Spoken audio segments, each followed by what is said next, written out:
Hello बच्चों, आइए प्रश्न को देखते हैं। सिद्ध कीजिए कि वर्गमूल में 5 एक अपरिमेय संख्या है।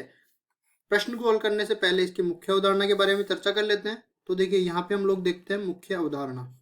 मुख्य अवधारणा में कुछ ऐसी चीजें देख लेते हैं जो प्रश्न को सरल करने में आसान बना देगी। देखो, सबसे पहले हमें पता होना चाहिए कि परिमेय संख्या और अपरिमेय संख्या क्या होती है।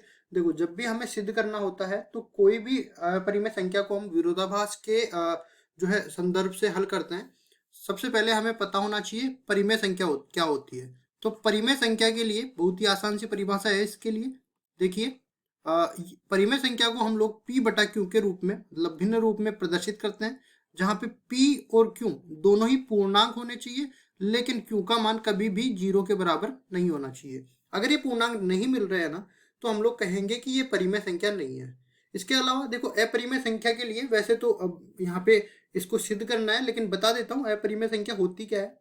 जब भी हम लोग दशमलव प्रसार के रूप में देखते हैं, परिमेय संख्याओं का दशमलव प्रसार शांत और अशांत और आवर्ती होता है। यहाँ पे लिख देते हैं, परिमेय संख्या के लिए दो तरह के दशमलव प्रसार होते हैं।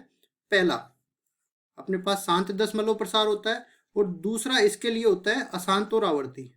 अशांत और आवर्ती। इनके अलावा देखो, एक दशमलव प्रसार और होता है जो कि अपरिमेय संख्याओं के लिए होता है, जिसको बोलते हैं अशांत और अनावर्ती। इसके उदाहरण भी मैं दे देता हूँ, जैसे 5.6 या फिर 5.87, मतलब निश्चित अंकों के बाद में दशमलव प्रसार समाप्त हो जाए तो उसको शांत दशमलव प्रसार कहते हैं। और अशांत और आवर्ती के लिए, जैसे इसमें पुनरावृत्ति चलती जाती है 5.666, जिसको हम लोग लिख सकते हैं, ये अनंत तक जाएगा पुनरावृत्ति, और इसको हम लोग लिख सकते हैं, जितने अंक की पुनरावृत्ति होती है ना, उसके ऊपर हम लोग संख्या रेखा ये संख्या बंधनी बना देते हैं, जिसको बार भी बोलते हैं। ठीक है जी। और इनके अलावा अशांत और अनावर्ती में क्या होता है, इस तरह का कोई भी पैटर्न नहीं बनता है, किसी भी अंक की पुनरावृत्ति नहीं होती है। इस तरह से 6, 7, 8 फिर 5, मतलब कुछ भी यादृच्छिक अपने पास अंक आ सकता है उसमें। तो अब चलते हैं सवाल में। इसको हम लोग विरोधाभास से हल करेंगे। तो क्या करेंगे, सबसे पहले हम लोग अपनी तरफ से मान लेते हैं कि माना कि वर्गमूल में 5 एक परिमेय संख्या है। माना कि वर्गमूल 5 एक परिमेय संख्या है। परिमेय संख्या है। और देखिए, एक चीज और बता देता हूं मैं, ये p बटा q के रूप में मैंने लिखा और कहा कि p और q दोनों पूर्णांक है। साथ ही साथ ये भी ध्यान रखो कि ये जितना कट सकता है ना, जितने उभयनिष्ठ गुणनखंड होंगे वो सारे कट जाएंगे, और ये p और q दोनों सहअभाज्य संख्याएं होगी। यहाँ पे लिख भी देता हूँ, p और q दोनों सहअभाज्य है। सहअभाज्य है, इसका मतलब कोई भी उभयनिष्ठ गुणनखंड दोनों में नहीं होता, सहअभाज्य है। अब चलते हैं हम लोग आगे। तो वर्गमूल 5 एक परिमेय संख्या मैंने बोला, तो वर्गमूल 5 को p बटा q के रूप में लिख सकता हूं। मतलब ऐसी कोई संख्या बनेगी जो p बटा q के रूप में लिखी जा सकती है। अब देखिए, यहाँ पे पहले तो मैं वज्र गुणा कर देता हूँ और फिर वर्ग कर देता हूँ। वज्र गुणा करने पर अपने पास मिल जाएगा p बराबर में वर्गमूल में 5 गुणा में q। अब देखो, वर्ग करते हैं तो इधर बन जाएगा p का वर्ग बराबर में 5 गुणा में q का वर्ग। अब यहाँ से हम लोग कह सकते हैं कि देखो, इसका जो है मान इधर ये दो गुणन के रूप में आ रहा है। मतलब इनको मैं कह सकता हूँ कि ये गुणनखंड है। एक इसका गुणनखंड 5 है, एक इसका गुणनखंड q स्क्वायर है। तो मैं यहाँ पे कहूंगा 5 p स्क्वायर का एक गुणनखंड है, एक गुणनखंड है। अब देखिए, अगर p स्क्वायर का गुणनखंड 5 है, तो p का अगर मैं वर्गमूल भी ले लूंगा ना, तो उसमें भी 5 कहीं ना कहीं गुणनखंड में तो आएगा ही आएगा। तो यहां से होगा कि 5, इसलिए चूंकि मैं बोलूंगा, चूंकि 5 p स्क्वायर का गुणनखंड है, इसलिए 5 p का भी गुणनखंड होगा। p का भी एक गुणनखंड होगा, एक गुणनखंड होगा। अब देखिए, 5 p का गुणनखंड हो गया, तो मैं p को क्या लिख सकता हूं, p को लिख सकता हूं 5 गुना में r। तो यहाँ पे देखिए, इस तरह से मैं लिखूंगा p बराबर में 5 गुना में r, क्योंकि 5 p का गुणनखंड है। अब देखिए, यहाँ पे मैं इसका वर्ग कर दूंगा तो ये मिल जाएगा p स्क्वायर बराबर में 25 गुना में r की घात 2। अब इसको मैं समीकरण नंबर 1 नाम दे दूं। ठीक है जी। और ये जो मैंने दूसरा समीकरण बनाया, इसको समीकरण नंबर 2 नाम दे दूं। तो समीकरण 2 से मैं p स्क्वायर का मान उठा के समीकरण 1 में रखता हूं, तो ये बन जाता है कुछ इस तरीके से, 25r स्क्वायर बराबर में 5 गुना में q स्क्वायर। अब देखिए, यहां से 5 से 5 कट जाएगा और क्यू स्क्वायर किसके बराबर हो जाएगा, 5 गुणा में आर स्क्वायर के बराबर हो जाएगा।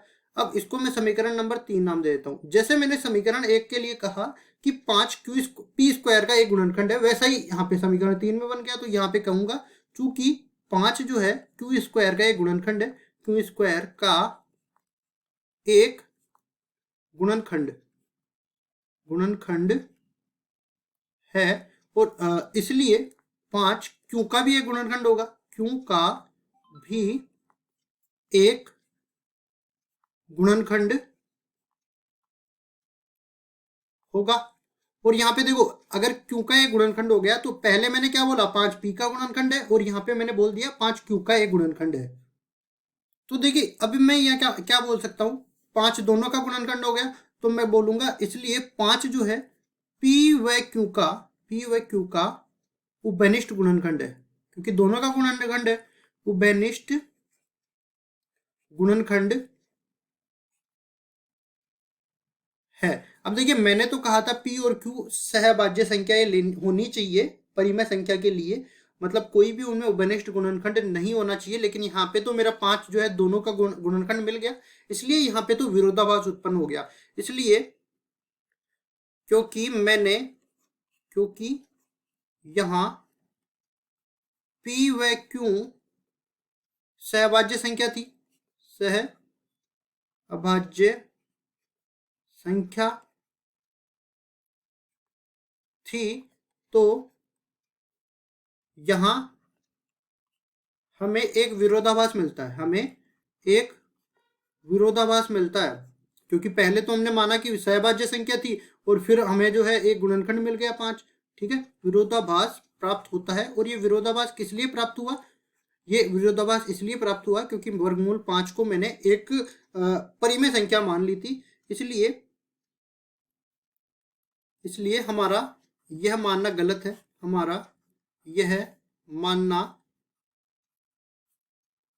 है, कि वर्गमूल 5 एक परिमेय संख्या है। वर्गमूल 5 एक परिमेय संख्या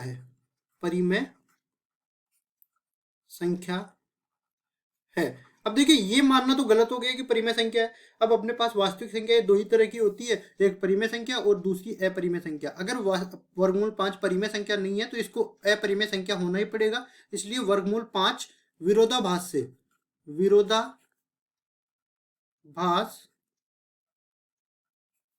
उत्पन्न होने के कारण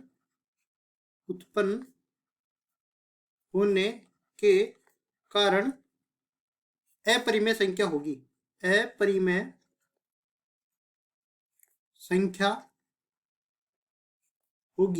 और देखो हमें यही तो सिद्ध करना था कि वर्गमूल में 5 एक अपरिमेय संख्या है, ये सिद्ध करो। तो हमने विरोधाभास का उपयोग करके ये सिद्ध करके बता दिया कि ये एक अपरिमेय संख्या है। यही हमारा उत्तर हो जाएगा। आशा करता हूँ ये सवाल आपको समझ में आया होगा।